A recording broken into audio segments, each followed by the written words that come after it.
সম্ভব হয় না আজকে, ঠিক আছে তুমি এক দুদিন পরে না হয় আসো। জিজ্ঞেস করলাম যে কেন, তো বলছে না একটু কথা আছে, জাস্ট এরপরে ফোনটা রেখে দিল। আমিও ব্যস্ত হয়ে পড়লাম।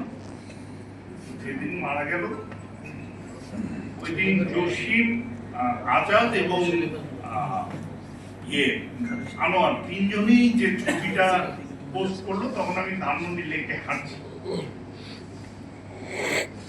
লেক থেকে বের হয়েছি, ইন্ডিপেন্ডেন্ট পিপল ইনফরমেশন দিল যে আনোয়ার তো মারা গেল। আনোয়ার মারা যেয়ে আমাদেরকে একটা জিনিস শিখিয়ে গেল যে আমরা জীবদ্দশায় আমরা আনোয়ারকে ক্ষমা করতে পারছি, বাট যদি আমরা কেউ আনোয়ারের প্রতি অন্যায় করে থাকি কোনোভাবে, আমরা কিন্তু সেই ক্ষমাটা চেয়ে নিতে পারব না, এবং আমরাও যে কোনো মুহূর্তে চলে যাব সেই বার্তাটাও আনোয়ার দিয়ে গেল।